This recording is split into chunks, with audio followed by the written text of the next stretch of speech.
Hello बच्चों, चलिए प्रश्न को पढ़ते हैं। उन वृत्तों के समीकरण ज्ञात कीजिए जिनके केंद्र 3, -1 है तथा जो रेखा 2x - 5y + 18 बराबर 0 से 6 इकाई का अंतःखंड काटते हैं। प्रश्न को हल करेंगे, परंतु उसके पहले मुख्य अवधारणा लिखेंगे। मुख्य अवधारणा इस प्रश्न के लिए मुख्य अवधारणा में हम वृत्त का समीकरण लिखेंगे, क्योंकि हमें वृत्त का समीकरण यहाँ पर ज्ञात करना है। वृत्त का समीकरण जो मानक रूप में होता है वह मैं लिख देता हूँ। वृत्त का समीकरण, वृत्त का समीकरण व्यापक रूप में या फिर मानक रूप में। वृत्त का समीकरण होता है x - h का वर्ग प्लस y - k का वर्ग बराबर होता है r का वर्ग। यहाँ पर जो केंद्र होगा, केंद्र होता है इसका h, k तथा इसकी जो त्रिज्या होती है, इसकी त्रिज्या किसके बराबर होगी? r के बराबर होगी। अब हम प्रश्न को यहाँ से हल करेंगे। तो सबसे पहले हमें केंद्र दिया है, वृत्त का केंद्र हमें दिया गया है, कितना है? 3, -1 और एक रेखा दी है। रेखा रेखा हमें दी है 2x - 5y + 18 बराबर 0। और क्या कहा गया है कि केंद्र जो इस रेखा 2x - 5y + 18 से 6 इकाई का अंतःखंड काटता है। तो देखिए, अब ये जो वृत्त है हमारे पास, ये वृत्त का एक कच्चा चित्र है और ये मान लीजिए हमारे पास रेखा है। ये रेखा हो गई जो समीकरण हमें दिया गया है, उस रेखा का समीकरण। वृत्त का केंद्र हम वो मान लेते हैं, केंद्र है 3, -1 और ये जो अंतःखंड है ए बी, ये पूरा 6 है। और वृत्त के केंद्र से जीवा पर खींचा गया लंब जीवा को समद्विभाजित करता है, अर्थात ये भाग 3 हो जाएगा, ये भाग भी 3 हो जाएगा और इसे नाम दे देता हूँ मैं पी। तो हम सबसे पहले क्या करेंगे? ओपी निकालेंगे और ओपी के बाद फिर ओबी निकाल लेंगे पाइथागोरस प्रमेय से। तो ओबी क्या होगी? वृत्त की त्रिज्या होगी। पीबी हमें दिया है, ओपी हमें ज्ञात करना है। तो ओपी कैसे ज्ञात करेंगे? -3, -1 से रेखा के मध्य की दूरी के सूत्र से। तो मैं लिख देता हूँ इस बात को कि 3, -1 से रेखा रेखा 2x - 5y + 18 बराबर 0 की दूरी की दूरी ये किसके बराबर होगी? ये बराबर होगी ओपी के। तो ओपी बराबर क्या हो जाएगा? देखिए, ओपी बराबर दूरी धनात्मक लेते हैं तो ये होगा कि ये जो 3 और 1 है, ये कहाँ रख देंगे हम? इस x और y की जगह पर। ठीक है ना? सूत्र याद होना चाहिए, मैं सूत्र चाहो तो लिख देता हूँ। सूत्र क्या होता है इसका? सूत्र होता है ax1 + by1।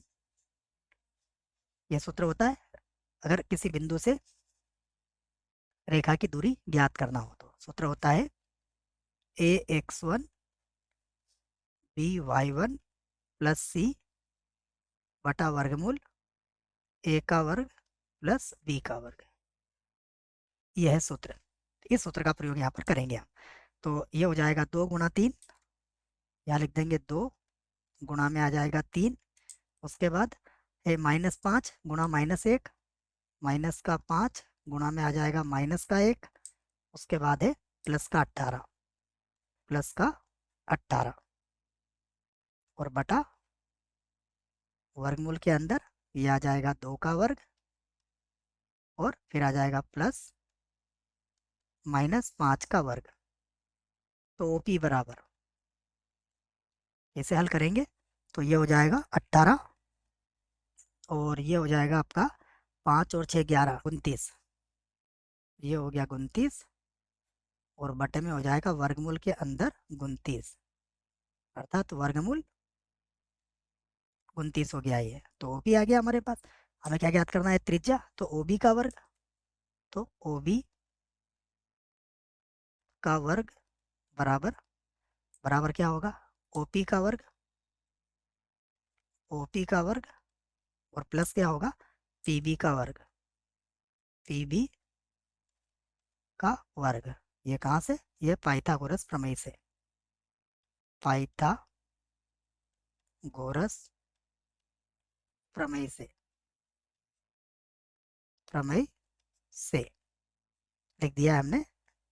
त्रिभुज किसमें, पीओबी में, त्रिभुज पीओबी में, ये लिख दिया है हमने। तो अब ये क्या बनेगा देखिएगा, ओबी का वर्ग, ओबी क्या है, वृत्त की त्रिज्या है, तो ओबी का वर्ग बराबर ओपी कितना हुआ, तो ये इसका वर्गमूल हट जाएगा, 3 का वर्ग 9 हो जाएगा, वृत्त की त्रिज्या आर का वर्ग बराबर ये हो जाएगा 38 इकाई। ये हमारे पास आर, चाहे तो आर का मान लिख सकते हैं, आर का मान हो जाएगा वर्गमूल 38 इकाई, ये आर का मान आ गया। अब वृत्त का समीकरण आप लिख सकते हैं क्योंकि त्रिज्या भी आ गई है और केंद्र भी आ गया है, तो लिख लीजिए वृत्त का समीकरण, वृत्त का समीकरण, वृत्त का समीकरण क्या होगा देखिएगा, ये बन जाएगा एक्स माइनस एच का मान कितना होगा, केंद्र कितना है हमारे पास 3, तो एक्स माइनस 3, एक्स माइनस 3 का वर्ग, फिर ये हो जाएगा वाई प्लस 1 का वर्ग, फिर ये हो जाएगा वर्गमूल 38 का वर्ग, जैसा यहाँ पर कहा गया है।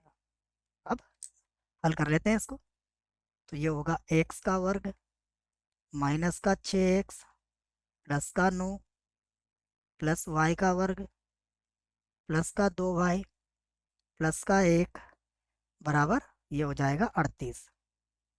यहाँ पर वृत्त का समीकरण आ चुका है, एक्स का वर्ग प्लस वाई का वर्ग माइनस का 6x प्लस का 2y, 9 और 1 10, 38 को इधर लाओगे तो माइनस का 28 बराबर 0।